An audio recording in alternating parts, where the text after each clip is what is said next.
A situação na Europa está chegando a um ponto crítico, e o que está em jogo não é apenas o futuro da Ucrânia, mas a segurança de todo o continente.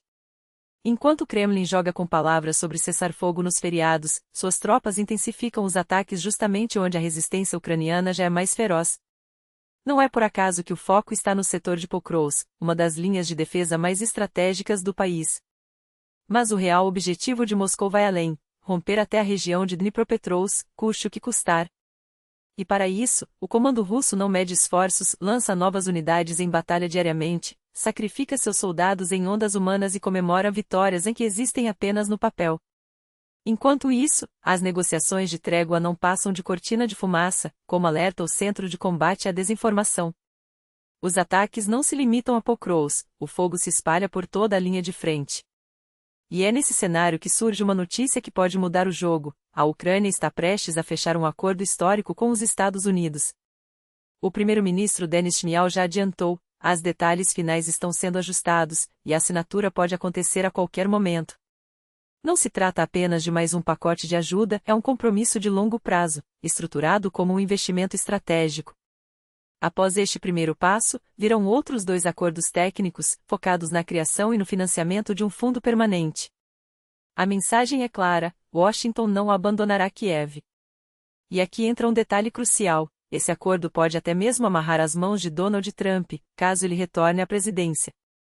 Segundo Mikhailo Podolyak, assessor da presidência ucraniana, o ex-presidente não poderá simplesmente sair do conflito como se nada tivesse acontecido. Os interesses americanos na Ucrânia, especialmente no setor de recursos minerais, são grandes demais para serem ignorados. Trump, um jogador que não costuma ceder espaço, provavelmente buscará reforçar sua influência, em vez de abandonar o campo. A pergunta que fica é: esse acordo será usado a favor de Kiev contra Moscou, ou os interesses geopolíticos podem tomar outro rumo? Mas há um problema que ninguém pode ignorar: os Estados Unidos não podem e não vão abandonar a Europa. O ministro da Defesa da Estônia foi taxativo: a presença americana é vital para a segurança da OTAN. Não há espaço para recuos. A ameaça é real. Enquanto o Pentágono sonda a possibilidade de redirecionar seu foco para o Pacífico e a China, a Europa treme com a ideia de ser deixada para trás. Afinal, o Kremlin não precisa de uma guerra total contra a OTAN para atingir seus objetivos. Basta um conflito regional bem calculado para expor as rachaduras do bloco. Se a aliança não agir com rapidez, a Rússia poderá explorar essa fraqueza e as consequências serão desastrosas. Desde 2014, quando a Crimeia foi anexada, as tropas americanas se tornaram um pilar na Europa. A invasão em larga escala da Ucrânia só aumentou essa dependência. A Estônia, por exemplo, já destina 5,4% do seu PIB à defesa, mais que o dobro do padrão da OTAN. Mas aqui está o nó da questão: o resto do bloco não acompanha o ritmo. A média de investimento dos membros mal chega a 2%, e a meta estoniana de 4% parece cada vez mais distante. Dívidas, cortes de gastos e fadiga política atrapalham. Pior, para muitos países, a guerra ainda parece um problema distante, algo que acontece lá longe. E quando se fala em montar uma força de dissuasão real, a Europa mostra suas limitações. Dados do The Times revelam uma verdade inconveniente: os países membros não conseguem nem mobilizar 25 mil soldados, muito menos os 64 mil propostos pela Grã-Bretanha. Em uma reunião fechada em Bruxelas, o almirante Tony Radakin, chefe do Estado-Maior britânico, fez a pergunta que não quer calar: se chegar a hora de conter a Rússia, a Europa terá capacidade para agir? A resposta foi desanimadora. Mesmo 25 mil é o máximo que se pode esperar. Enquanto isso, Moscou tem 800 mil homens à disposição. Se não conseguirmos nem um quarto disso, não é fraqueza, é um convite à derrota. O problema vai além dos números. As forças armadas europeias estão encolhidas, o equipamento é obsoleto, e a rotação de tropas exige recursos que simplesmente não existem. Sem o apoio logístico dos Estados Unidos, a estrutura desmorona. Para manter 64 mil soldados em campo, seriam necessários 256 mil, um número impossível no continente. Polônia, Espanha e Itália já descartaram enviar tropas. A Alemanha e Finlândia hesitam. A Estônia teme deixar sua fronteira desguarnecida. França e Reino Unido, as mais dispostas, prometem no máximo 10 mil cada. É pouco. é perigosamente pouco. Mas nem tudo são más notícias. A Ucrânia está dando um passo ousado rumo ao futuro, a criação de forças espaciais próprias. O deputado Fedor Venislavski apresentou um projeto de lei para integrar oficialmente uma unidade espacial às Forças Armadas. Não é ficção científica, é estratégia. O Ministério da Defesa já tem um departamento dedicado à política espacial, e até 2030 o país planeja lançar seus próprios satélites militares. A guerra provou que o domínio tecnológico é tão crucial quanto o poder de fogo. Conexão, navegação, gerenciamento de tropas em tempo real, tudo isso depende de soluções inovadoras. Como explicou Igor Chalenko, especialista em análise estratégica, a abordagem ucraniana não será como a russa, que mistura retórica com ações limitadas. O foco está em eficiência, não em simbolismo. Enquanto isso, do outro lado do mundo, duas ditaduras apertam seus laços. Rússia e Coreia do Norte inauguraram a construção de uma ponte rodoviária sobre o rio Tumanaya, oficialmente para fortalecer a amizade. Mas por trás das cerimônias pomposas e dos discursos do primeiro-ministro Mikhail Mishustin esconde-se uma realidade alarmante, um novo corredor logístico para o tráfico de armas e suprimentos.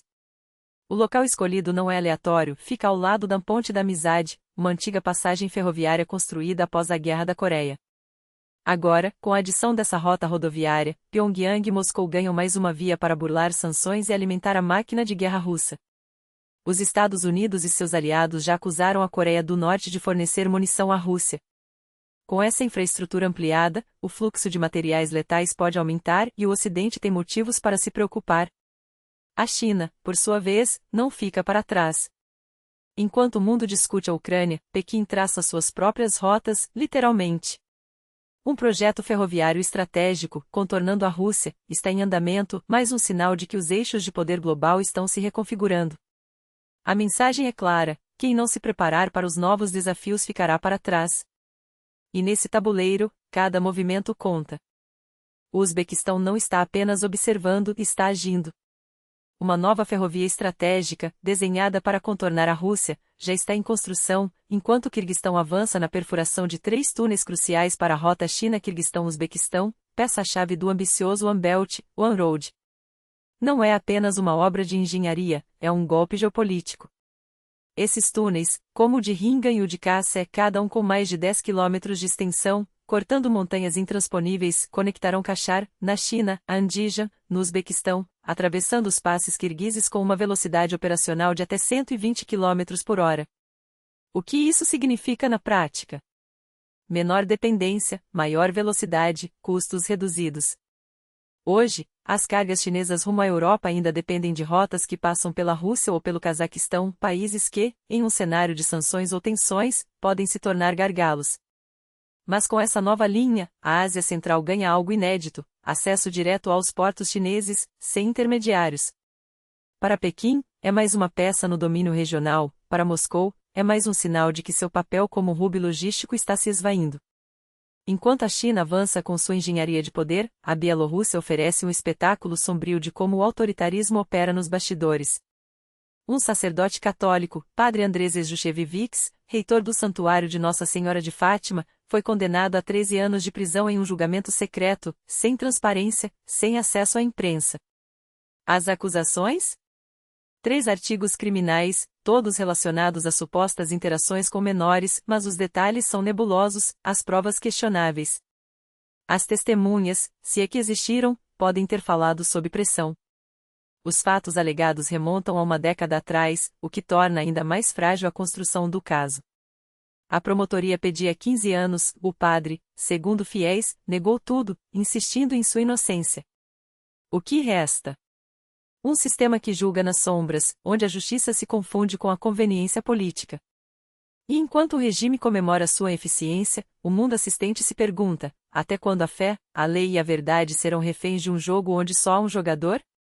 A história não para. As rotas se redesenham, os poderes se rearranjam, e as liberdades, quando não defendidas, se apagam. Fique atento. Porque o que acontece hoje em Minsk, Kashgar ou Kiev define o amanhã que todos vamos herdar.